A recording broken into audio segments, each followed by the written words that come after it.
looking down the hallway towards that door which you have not been behind for a couple of days, that door that holds a group of friends and brothers you know very well. You take a couple of steps towards it now, getting a little closer to that barricade. Part of you wishes to be amongst them more than anything else, but part of you screams no. No, because you don't wish to be stared at. No, because you don't wish to be singled out. No, because right now you don't feel like you're part of that group anymore. They all were there. They all said they saw him amongst the group. They all would swear on their graves that he stood there right in front of them. And your heart right now screams that it wants to believe him, but part of you has to see more facts in order to believe that it is possibly true. You now once again stare at that door. Then you take a couple more steps towards it. You actually even lift your hand to knock upon it, but you can't. You just can't do it. What they have been telling you is too good to be true. So you again lower your hand down to your side and simply sigh in regret. The voices you hear on the inside are almost like screams telling you to enter, but you can't. You don't wish to hear their stories again. Instead, you now do an about face and begin to journey back towards those steps you came up. However, when you get to the top of those stairs, you pause once more for another second and just stare backwards towards that door again. They say he walked right through it, that solid piece of oak. Yeah, you can picture him doing that. You have actually already seen him walk on water. You have seen him give sight to the blind. You were even there when Lazarus walked forth from the grave upon his simple command. Part of you screams, yes, he is alive, but part of you knows you weren't there at that cross. You felt the earthquake, you heard the news, but then you felt the emptiness within. The emptiness for not being there with him throughout it all. You now take that first step down those stairs, then another, but you now pause again for a second. You ask yourself, what is wrong with you? You dummy. You know you are welcome, but you can't go in. You don't want to hear it all over again. You now clench your fists and tap the side of your head as rage begins to fill your thoughts in your mind. You tell yourself that you know that you are always welcome. Quit being a worrywart. Quit beating yourself up for not being there. But you finally then continue to descend those steps while half mad at yourself. You get to the bottom and you pause for yet another second. You then begin to lean up against that wall. You just stand there picturing him hanging on that cross. Why weren't you there? Why didn't you walk past that wall of fear? That fear of others and their remarks. You all failed him. None of you were there except for John and his mother Mary. They were brave enough. He was her son, and nothing comes between a mama bear and one of her cubs. Nothing. Yeah, you now walk back out that door, back out on that street, back out into the rustle and bustle of life. You stare up the street, then you stare down the other way. Which way should you go? What should you do?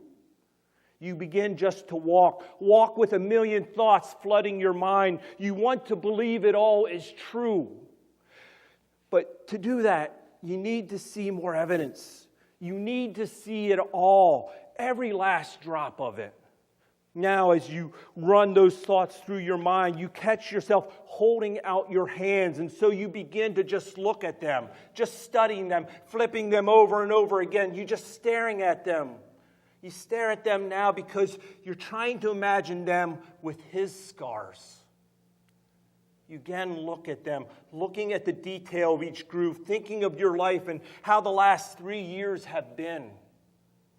You now stare at the palms of your hands and you picture that scarred hole within each one of them, a hole where a nail would have once been driven through. You then lift the sleeve of your robe up to wipe the stream of tears you feel running down the side of your cheek. You begin to simply walk again, walking wherever you feel led. And when you do, you find yourself walking up a hill. A place that has been running through your mind at least 1,000 times over the last couple of days.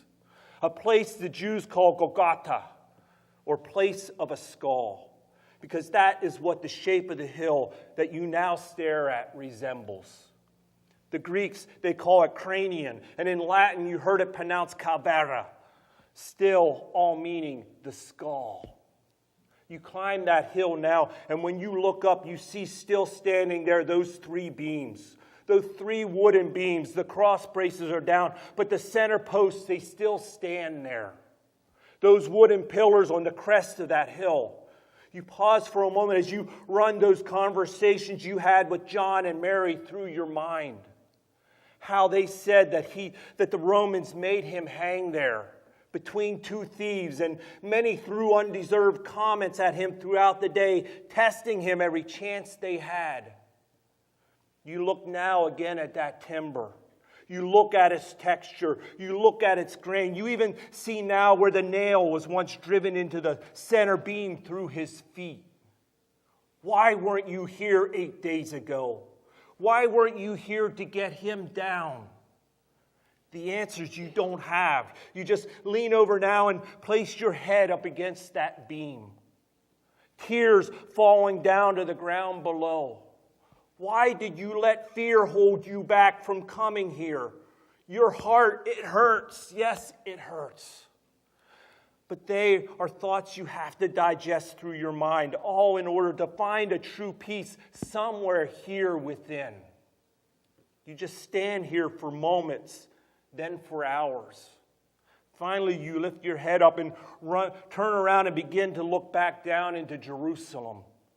Just lying down there below, and you begin to yell, "Why did you all do this to him? Why did he do all this to you? What did he do? Why did he deserve it?" Rage continuing to fill your insides. Then you notice that it will not be long until that sun begins to set, thus starting the Sabbath. So you begin your journey home, thinking that tomorrow you will climb those stairs once more. Tomorrow you will knock on that door. You will listen to their questions. You will listen to them repeat again what happened last Sunday after you left. Part of you doesn't look forward to it. Instead, it just wants to sleep in. But you know he would want you to go there. You know he would want you to be there. You pause now and look back again at that beam, that brace, which still holds those blood stains that ran down the wooden beam to the ground. Yes, as much as you don't look forward to the harassment, you do look forward to the fellowship, something that maybe will fill the void within. So you now pray, may he please return again. You truthfully seek nothing more than to once again see his loving face and to feel that peace that he brings about him. You know, I can imagine the struggle that Thomas went through, that any of those disciples would have gone through in those weeks afterwards, the thoughts that would have pounded their minds for the following days. As you know, Christ did come back again, and the very next day, Christ did enter that locked door and stood there amongst them and said, "Peace be with you." He then looked upon Thomas, upon the shocked face, and said, "Put your finger here. See my hands? Reach out your hand and put it into my side. Stop doubting and believe." Christ heard Thomas's words. Christ knew Thomas's struggle. Christ already had Thomas's answer and would intercede when the time was right. And that time finally did come. The truth of it all is that Christ will not let any of us struggle on our own. The time came and Thomas's heart was ready, and Jesus stood there before him with the truth, and Thomas's words were, a reply were, "My Lord and my God." When Thomas saw what he had to see, nothing held him back. It just took him some time to see and ponder what he wanted to believe with all of his heart, and then share it. Thomas's personality and struggles matched some other extraordinary leaders in our world. Leaders who had to see everything through before they took any steps, especially any steps of faith. Leaders like Abraham Lincoln and Charles Spurgeon and Winston Churchill, just to name a few. People who made a world of difference with their lives. Thomas, like those others, just wanted to better understand and see before taking his steps of faith. Thomas made his decision, and I can picture him standing there at the foot of the cross. I can picture him with those eternal battles of both understanding and then of deciding, including especially the struggle of doubt and faith, all of which I believe we all have challenged within our lives. And when we face them and work through them, that is when our faith grows as well. I still picture Thomas standing there at the foot of the cross. Many of us have. We stood there just like him. For me, it was moments when I would go and sit in an empty church and just stare up at the altar, at the cross resting upon it. Just asking the Lord, and well, maybe at times just yelling at him for which direction he wanted me to go.